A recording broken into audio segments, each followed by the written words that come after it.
नमस्कार। आज हम कोलकाता के एक काफी दिलचस्प व्यक्तित्व अभिजीत चक्रवर्ती के बारे में बात करने वाले हैं। हाँ, जिनके काम कई अलग-अलग क्षेत्रों में फैले हुए हैं। बिल्कुल।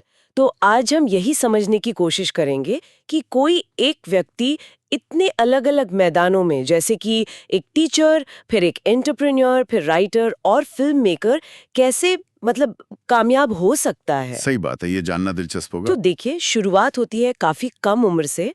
सोचिए, सिर्फ 19 साल के थे वो साल 2001 में, जब उन्होंने Brajdham computer tutorial centre BCTC BCTC। हाँ। उसकी नींव रखी। और फिर कुछ साल बाद 2005 में उन्होंने खास जरूरत को समझा। हाँ, वो स्पोकन इंग्लिश वाला कोर्स है ना? हाँ, खास तौर पर बंगाली मीडियम के छात्रों के लिए स्पोकन इंग्लिश कोर्स शुरू किया। ये बात काफी अहम है। मतलब इतनी कम उम्र में सिर्फ एक इंस्टीट्यूट खोलना नहीं, बल्कि एक बहुत ही स्पेसिफिक जरूरत उस वक्त की, उसे पहचानना। सही। कि बंगाली मीडियम के छात्रों को अंग्रेजी बोलने में दिक्कत आ रही होगी, शायद जॉब्स के लिए या आगे की पढ़ाई के लिए। हाँ, शायद यही वजह रही होगी। तो ये उनकी शुरुआत की सोच और मार्केट की समझ दोनों दिखाता है। बिल्कुल। और फिर देखिए, कहानी एक बिल्कुल अलग मोड़ लेती है। हाँ। करीब एक दशक से ज्यादा तो वो शिक्षा के क्षेत्र में थे, और फिर 2018 में अचानक से फिल्म मेकिंग में आ गए। अच्छा, फिल्म मेकिंग। हाँ, धप्पा नाम की एक Bengali psycho horror short film बनाई। और कमाल ये कि उसमें राइटिंग, डायरेक्शन, म्यूजिक, एडिटिंग, मतलब सब कुछ। हाँ, लगभग सब कुछ उन्होंने खुद ही संभाला। अरे वाह। और उसी दौरान 2 और बंगाली शॉर्ट फिल्मों में असिस्टेंट डायरेक्टर और एडिटर के तौर पर भी काम किया। तो मतलब पूरी तरह से उसमें कूद गए। हाँ, ऐसा ही लगता है। और सुनिए, मजे की बात यह है कि उसी साल 2018 में ही उन्होंने लिखना भी शुरू कर दिया। अच्छा, राइटिंग भी। हाँ, उनकी पहली अंग्रेजी short story the dreadful day वो अमेज़न किंडल पर आई। हाँ। और उसके बाद तो जैसे सिलसिला शुरू हो गया। कई और कहानियां लिखी, उनमें से कुछ ने तो राइटिंग कॉम्पिटिशन्स में अवार्ड भी जीते। अच्छा, और अवार्ड्स उसमें में हाँ, फिर किताबें भी आई। 2020 में BCTC 1 dozen English short stories, और एक आने वाली है 2025 में, love has expiry date. Okay. और कुछ कहानियों को ऑडियो फॉर्म में भी ढाला गया है, बुकी ऑडियोपीडिया प्राइवेट लिमिटेड के साथ मिलकर। तो यहाँ एक पैटर्न सा दिखता है ना? हाँ, क्या? कि देखिए, एजुकेशन और एंटरप्रेन्योरशिप में एक मजबूत बेस बनाने के बाद उनका क्रिएटिव फील्ड्स में जाना, ये सिर्फ एक हॉबी जैसा नहीं लगता।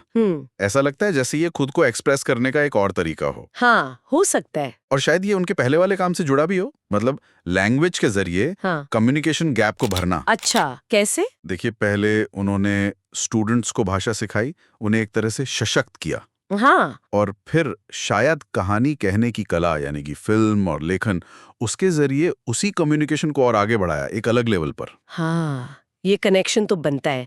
ऐसा लगता है कि ये सारी अलग अलग दिखने वाली चीजें कहीं ना कहीं जाकर जुड़ती हैं। बिल्कुल। और दिलचस्प बात यह है कि इन सब के बीच जो हमें पता चला है, उनका वो शुरुआती मिशन, बंगाली मीडियम के छात्रों को अंग्रेजी सिखाना, वो चलता रहा। अच्छा। वो काम बंद नहीं हुआ। नहीं, वो जारी रहा। और ये भी जानकारी है कि वो कलकत्ता में अपने परिवार के साथ, माता पिता, पत्नी, बेटा रहते हुए ये सब कुछ मैनेज कर रहे हैं। ये अपने आप में काफी बड़ी बात है। मतलब इतने सारे पैशंस को एक साथ लेकर चलना, और परिवार के साथ संतुलन बनाना। बिल्कुल। तो अगर हम इन सब अलग अलग कड़ियों को जोड़कर देखें तो क्या तस्वीर उभरती है? एक टीचर, एक उद्यमी, लेखक, फिल्म मेकर। क्या हम कह सकते हैं कि ये सारे रोल्स भाषा, कम्युनिकेशन और लोगों को एम्पावर करने के एक ही सेंट्रल आइडिया से जुड़े हैं? हाँ, काफी हद तक तो ऐसा ही लगता है। मतलब चक्रवर्ती की जो यात्रा है, वो एक साथ कई जुनून को सिर्फ पालने की नहीं, बल्कि उन्हें एक दूसरे से जोड़ने की भी मिसाल है। वो जो कम्युनिकेशन का धागा है, उनके पढ़ाने के काम से लेकर उनके लिखने और फिल्में बनाने तक सब में साफ दिखता है। सही बात है।